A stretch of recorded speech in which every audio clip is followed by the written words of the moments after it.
Assalamualaikum warahmatullahi wabarakatuh. Selamat sore semuanya. Perkenalkan saya Septikanti Anggraini, NIM C 2018-145. Di sini saya akan melakukan pendidikan kesehatan kepada Ibu Ani, kehamilan trimester ketiga terkait dengan ASI eksklusif. Stay tune. Assalamualaikum Ibu. Waalaikumsalam, Mbak. Perkenalkan, saya perawat Septikanti yang bertugas pada shift sore hari ini hingga nanti besok. Jadi Ibu, boleh perkenalkan namanya Ibu? Ani, Oh, Ani, nggih. Tanggal lahirnya Ibu? 20 Desember 93. Nggih. Ibu alamat di mana nggih? Nacon RT 2 RW 5 Kemasan Purwokerto. Oh, nggih. Nggih. Niki kehamilan ke berapa Ibu? Kedua, Mbak. Kedua. Sudah masuk ke trimester ketiga nggih Bu nggih? Iya, sudah memasuki 9 bulan. Oke, makanya. Baik Ibu, di sini nanti saya akan melakukan pendidikan kesehatan terhadap Ibu terkait dengan ASI eksklusif Ibu, oke? Oke, ini nanti memerlukan waktu sekitar 15 menit. Jadi, apakah Ibu bersedia? Iya, Mbak. Apakah Ibu sudah siap? Siap. Menjelaskan apa itu pengertian dari ASI eksklusif, lalu manfaat dan komposisi ASI, lalu cara memperbanyak produksi ASI dan cara menyimpan ASI dan penerapan ASI eksklusif pada ibu yang bekerja, nggih. Baik Ibu, apakah Ibu sudah mengetahui apa itu ASI eksklusif? ASI eksklusif itu diberikan kepada semenjak bayi baru lahir sampai usia 2,5 tahun. Wah, baik Ibu. Di sini saya akan meluruskan, nggih. Jadi, ASI eksklusif ini pemberian ASI sedini mungkin setelah persalinan ibu. Jadi diberikan tanpa jadwal dan tidak diberikan makanan lain walaupun hanya air putih sampai bayi berumur 6 bulan. Oke, jadi ASI yang keluar pertama kali untuk bayi sehingga 6 bulan. Oke. Lalu keunggulan ASI Bu, yang pertama makanan terbaik dan bergizi sempurna bagi bayi jenengan. Lalu yang kedua, bayi dapat tumbuh sehat, kuat dan cerdas. Lalu ASI itu gratis, tersedia setiap saat dan suhunya itu tepat bagi bayi ibu. Lalu aman, bersih karena langsung dari payudara jenengan. Kecuali ketika ibu sebelum menyusui bayi jenengan niku mboten dibersihkan terlebih dahulu. Jadi itu bisa cara masuknya kuman ke Mulut bayinya. Nah, ke tubuh bayi jenengan. Lalu ASI itu menguatkan kasih sayang antara ibu dan bayi dan sebagai alat kontrasepsi alamiah nih Bu. Nih bagi ibu yang mau BKB. Lalu komposisi yang terdapat dalam ASI, yang pertama itu ada lemak, kolesterol, protein, karbohidrat, vitamin dan mineral. Dan ASI itu mukjizat yang merupakan satu jenis makanan yang mencukupi seluruh unsur kebutuhan bayi baik fisik, psikologi, sosial maupun spiritual. Dan dalam ASI terdapat faktor antibakteri, antivirus dan anti jamur. Lalu Ibu, apakah Ibu udah tahu apa itu kolostrum Ibu? Kolostrum belum tahu, Mbak.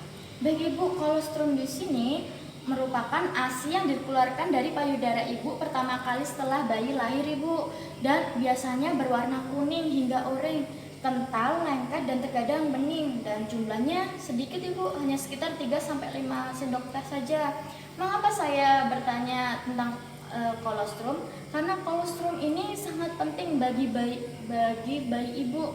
Karena apa? Di dalam kolostrum, komposisi kolostrum ini ada kaya antibodi dan sel darah putih, laksatif dan kaya vitamin A. Kaya antibodinya ini bisa melindungi terhadap infeksi dan alergi pada bayi ibu.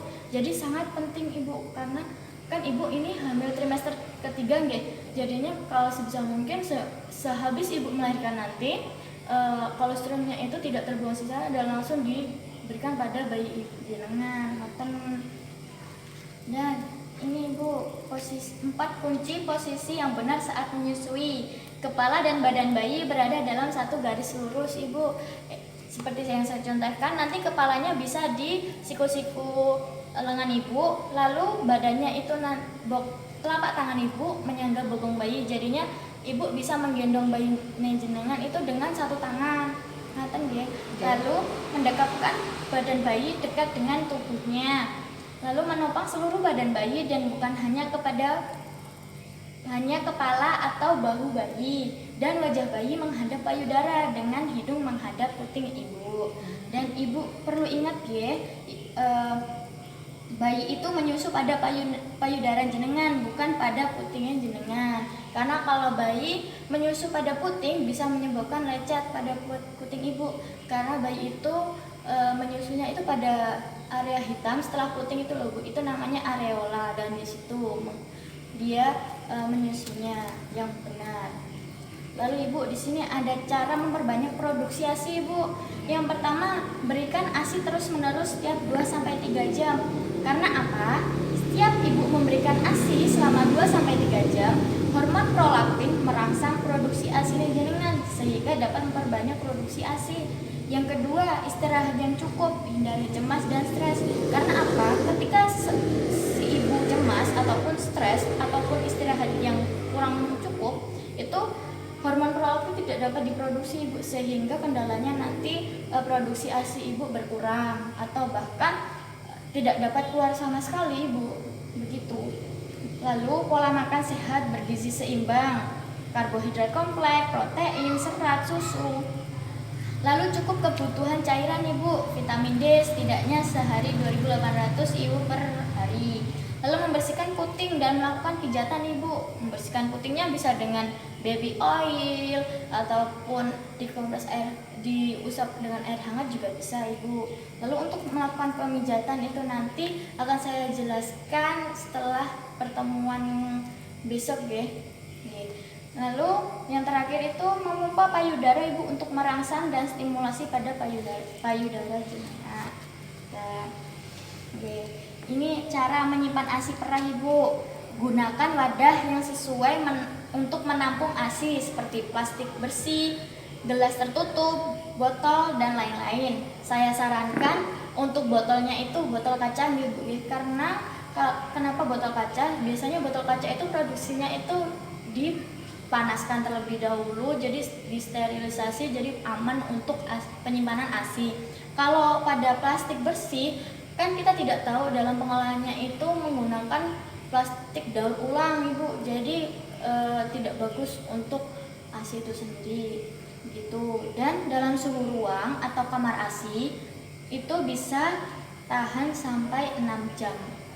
Dan pada kulkas ASI bisa bertahan sampai 1 hari, dan pada freezer itu bertahan sampai 3 bulan. Jadi di freezer itu bisa sampai utuh ya Bu ya. Lalu bagaimana sih cara memberikan ASI yang disimpan pada freezer? Nah, di sini sebelum diminumkan ke bayi, cairkan ASI beku dengan memindahkan ke bagian tengah kulkas terlebih dahulu Ibu, atau ke suhu ruang. Lalu hangatkan ASI perah dengan menaruh wadahnya dalam baki berisi air hangat dan berikan ASI cair dalam 2 jam. Baik Ibu, tadi Ibu pekerjaannya sebagai pedagang ya Bu, berarti Ibu meninggalkan bayi itu berarti harus memompa atau menyimpan ASI untuk bayi jenengan, atau kan nggih. Dan di sini saya memiliki 3. Biasanya Ibu waktu memompa ASI itu kapan Ibu? Tiap pagi Mbak. Oh, tiap pagi Ibu. Berarti bagus sekali Bu. Lalu pada saat bekerja apakah Ibu menyempatkan waktu untuk memompa juga Ibu? Wah, berarti bagus juga Ibu, karena kan Ibu kan orang lain bodoh banget.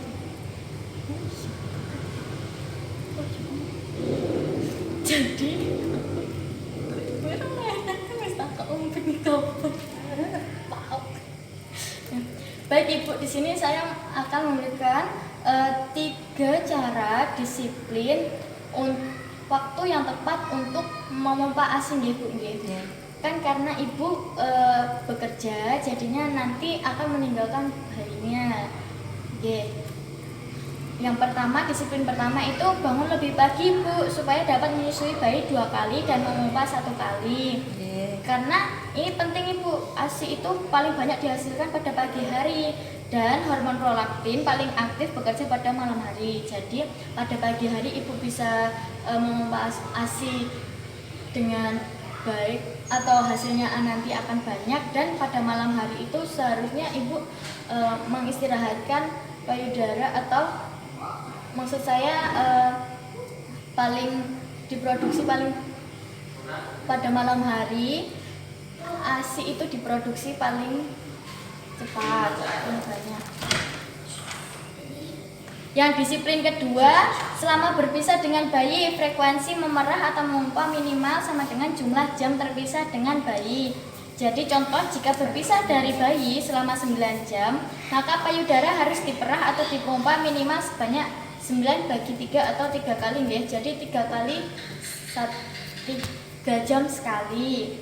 Dan yang terakhir, disiplin ketiga, selama di kantor usahakan untuk tidak meninggalkan salah satu jadwal memompa, misalnya 3 kali yang saya sebutkan tadi. Yang diperlukan adalah frekuensi memompa, jadi sesibuk apapun tetap stick to the schedule walaupun hanya bisa meluangkan waktu 10-15 menit.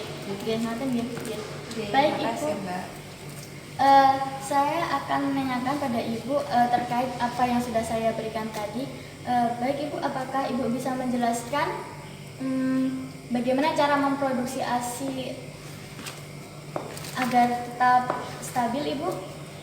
Yang pertama tadi Mbak jelaskan tadi makan makanan yang bergizi. Yang kedua berikan ASI eksklusif selama kepada bayi selama 2 atau 3 jam sekali. Terus dipumping. Sampun. Berarti Ibu sudah dapat menjelaskan ya apa yang sudah saya berikan. Baik Ibu, apakah ada yang ditanyakan lagi Ibu terkait apa yang saya sudah jelaskan? Enggak Mbak, makasih atas semua ilmunya. Bu. Kalau begitu terima kasih ya Bu atas kerjasamanya dan atas waktu luangnya. Kalau begitu saya pamit undur diri nggih Bu nggih. Makasih Mbak ilmunya. Assalamualaikum Ibu. Waalaikumsalam.